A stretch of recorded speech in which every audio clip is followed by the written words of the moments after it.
we have Jan-Erik here, who is not only the co-founder of Axopar, but also the creative and innovative director, and has had a heap of involvement in all of the design. So it's going to be awesome to have him on board. We've also got Eyachts founder and managing director Peter Rones on board here. We're seeing our customers use their Axopars for here in Australia. People are using them very differently today. People have been exercising, going on their paddle boards and kayaks, and it's interesting that we've been sort of producing this boat to offer all these offerings that people are using today, getting out, even whether it's even a mountain bike. We're looking at that in WA, so if people get to Rottnest, they can put their mountain bikes on the roof.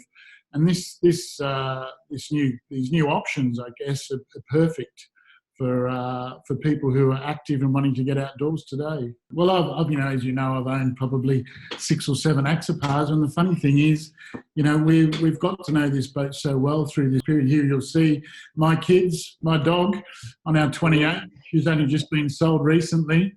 Luckily, we traded in a 24, otherwise we wouldn't have a boat. But even here, we're moored up. We used the table in the middle for the first time, where we just swiveled the chairs around. We made the sun at the back. The kids were fishing. We've got the paddle board on there. Basically, it wasn't easy to find a wakeboard, but we've been wakeboarding, and we've probably been using the boat 4 to 5 times a week. I don't know what we would do without a boat through this last 2 to 3 months. I think we'd probably go a bit stir crazy. And funnily enough, I think we've used the boat more than we've used our car. So, I don't know, restrictions have been different everywhere around the world, and Australia, New South Wales and Queensland have been okay, and we've been able to use our boats. They've looked at it as, this is exercise. It's my young son, Ollie. This is, using the boat as exercise, or sailing or kayaking. So obviously we've had to buy a wakeboard because that's exercise, and we've had to learn how to fish. We've learned how to fish. We don't like it, but we're learning. But that's made us legal to be able to use our boat, which has been great. And it just shows how versatile all these things that you can do on one boat, where, as you say, a lot of boats, you can't sleep on it, or you can only fish on it. Here we are with doing about 7 or 8 different things. And well, I think, it's the DNA that's, for the company to grow from, I guess, where we started with you in 2015, and you're building 100 boats, and today building 600 boats, and we've had sort of a waiting list anywhere between, 9 and 12 months at times. And, we're in Australia, we've seen some pretty amazing sailors, some of the best sailors in the world. The skipper of Wild Oats, Rico, and if you're there at the start line of the Sydney to Hobart, you've got Infotrack, which is the 28 is the tender, and basically the same's happened, I guess, straight off the mark. You had these boats as camera boats in Bermuda for the America's Cup, and there must be something that people around the world that know boats, and whether it's skippers or these super yacht owners that are using them as tenders, this DNA that's in these boats is about the driving. And really the 37 is it's unbelievable.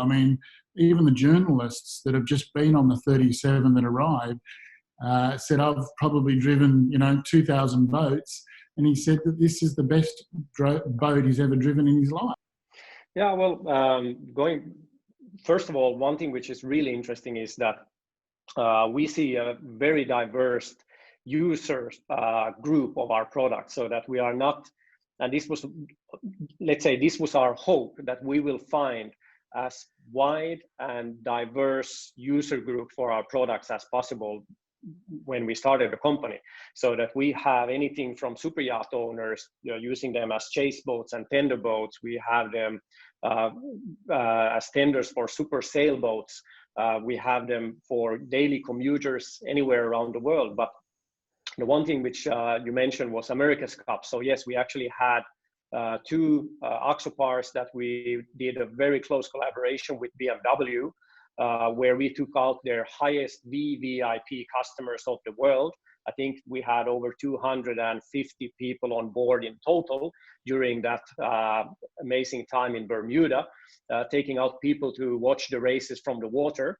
And also one really cool point is that we had the bar team. So Ben Ainsley had his own 28 cabin also shipped all the way from UK together with his racing sailboat to the Bermuda and used that there also. So interesting to see the diversity and different people loving our products. But coming down to what's, what people like about our product is probably, to give you just in short, I would say the drivability and how we make the house work on our product is probably one of the most important key factors also for the success of our company and the sales success of the product, so that we have an unconventional approach of doing a very sharp bow with a twin-stepped hull that, and with these two, we are also running a bit of a different, let's say, evolved hydrodynamics to get the efficiency and the driver's feel you get on our boats.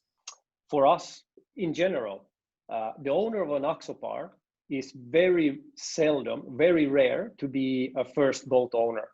So we see the majority of Axopar owners have already owned in the past 5, 6, 8, 10 boats in their lives, and they jump on a sea trial on an Axopar and they go like the journalist you said, this is one of the best driving boats I've ever driven. And these are the type of clientele that appreciate these functionalities. When you're a new boater, everybody can claim that our boats are great in the water, we can handle swell well, we can drive wherever we want, but still you don't have the possibility to, let's say, compare this in a good way. So this has been one of the key points. And following this, when we have owners that have already been boating for years and years, they are also not using their boats solely for boating anymore. They are doing additional cool stuff with the boats. And this more or less came from, popular demand and how we actually saw people. The footage is really good. We see people using the boats for crab fishing, for even if it's not made for crab fishing, but this is how people, are innovative and they want a boat that handles well, and then they more or less modify them or modularize them into a product that suits their own usage in the best way.